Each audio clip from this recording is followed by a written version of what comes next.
Instacart workers have been staging protests across the country today. And I'm wondering if you can just paint the picture for us in terms of a day in the life for you and whether or not you feel that the conditions you're going to work in are safe for you as a worker and for the customers, the folks that are receiving your groceries.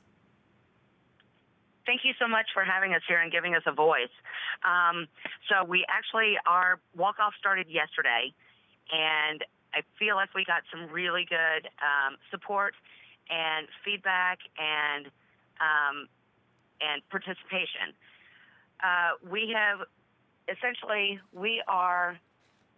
We're out there buying groceries for everyone, and Instacart is not, while people are staying home and staying safe, and we want people to do that, and we want to get people their groceries.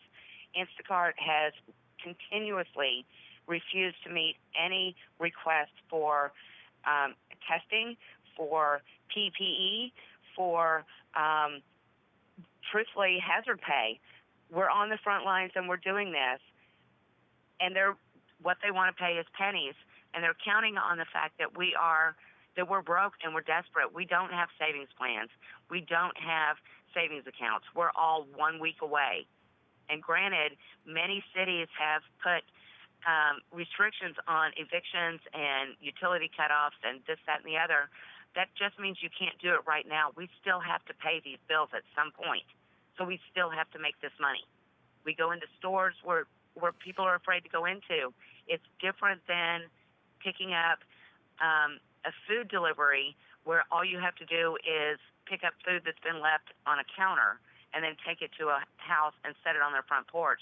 We have to pick up items that other people have been touching, put them into bags, and interact with other people that are shopping. We're surrounded by a lot of people, so there's a lot of danger out there, and we need the protections that are not being offered, and truthfully, we need to get paid better. Right. I can say, as somebody who's been a beneficiary of Instacart services, I know that there are so many people out there that are so grateful for what you're doing on the front lines. We did speak to Instacart, and they gave us this statement saying that the health and safety of our entire community, shoppers, customers, employees, is our first priority. In the last few weeks, Instacart has introduced more than 15 new product features, new health guidelines, new shopper bonuses, new sick leave policies, new safety supplies, and pay for those impacted by COVID-19. I know part of the issue is, you want increased pay if you are going to work. Workers also want no pay. Workers also want to be paid if they choose not to go to work, even if they are not sick, because they are fearful of what's out there.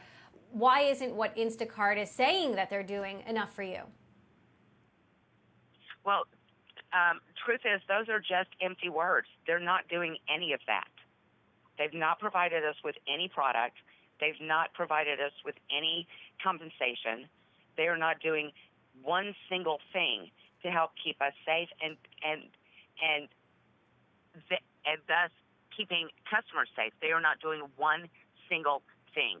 It's all PR. So they're not giving you gloves or masks or hand sanitizer? Nope. Heidi, hang on. No gloves, no mask, no hand sanitizer. Okay. Nope. Okay. We've not gotten a single thing from them. Hang on. We've got I want to have that they're going to do it. We've gotten a promise that they're going to do it, but right now, when we try to order from them, they're telling us it won't be here until mid-April. That's okay. Not enough. Hang on. I want to get Brad to weigh in on this. They should have been ahead of this. Brad Stone of Bloomberg Technology. Obviously, Brad, there's a lot of emotion here, and Heidi is just one of so many workers across the country who are out there keeping things moving on the front lines, whether it's Instacart or the folks in the Amazon warehouses. Workers at Whole Foods are staging a sick out today, where you've got workers across the country who've called in sick because they're not happy about how they're being treated. Give us the sort of broad picture of the collective action that we are seeing across the country. Yeah, thanks, Emily. And I want to reiterate a point that you made and that Heidi made, which is that the delivery workers and the Instacart workers really are heroes. As we stay at home and run in and bolt in and out of stores, they are doing the deliveries, particularly for elderly or the infirm. Look, I mean, I think we're seeing widespread, small but symbolically meaningful collective action at these companies, and they're understandably small. I mean, as Heidi pointed out, I mean, you know, we're in a realm where there aren't a lot of options for these workers. You know, sticking your neck out could be risky, as we saw with Chris Smalls yesterday. These are very geographically distributed workforces. So when we talk about the Instacart action or the Whole Foods sick out, we are talking about small numbers. But I do think they're meaningful because we've seen companies like Amazon, like Instacart, say that they are listening. I mean, Amazon extended its paid and unpaid leave policy. Instacart, I'm sure, is listening.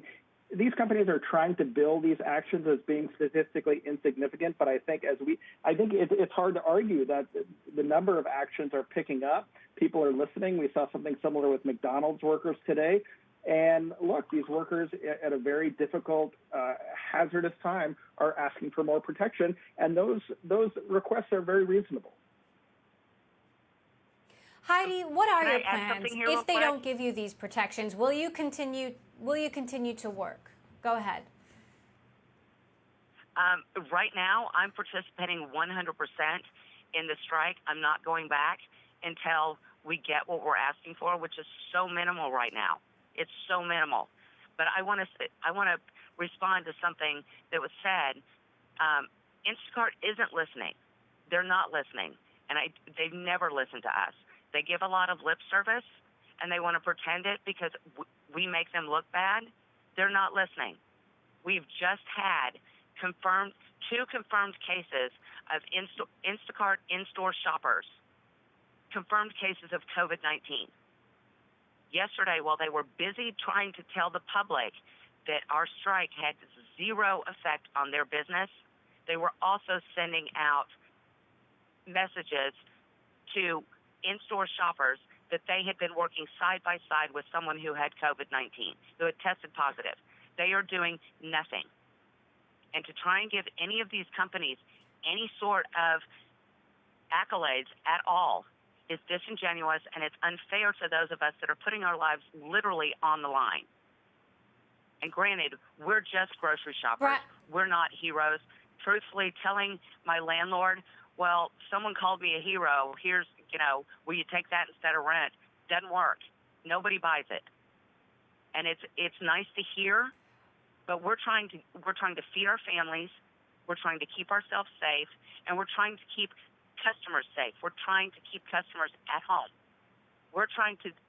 It's better for one to shop for many than for many to shop for one. That keeps our communities safe. And we need to be recognized for it, not with accolades, but with actual protections and with actual money, because that's what works in this world. Right. Well, Heidi, I certainly appreciate you sharing your perspective with us all here. Brad, look, the emergency and the lack of medical equipment is one thing. It sometimes baffles me how a company as big as Amazon could not have been prepared with the supplies that they need for their workers.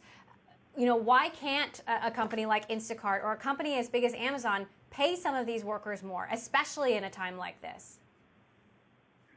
Yeah, that's a good question, Emily. I think they're...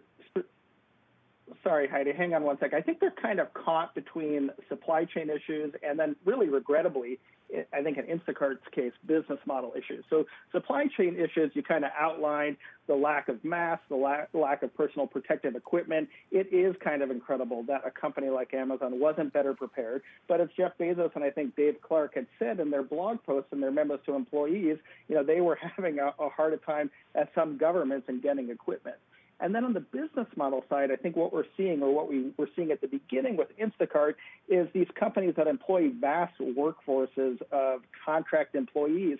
They have tried to limit their exposure to all the litigation that would require them to hire those workers as either part-time or full-time employees. And, the law is very particular about that, and extending, say, uniforms or furnishing workers with safety equipment, at least at the beginning, I think, might have been viewed as adding to their exposure to those issues.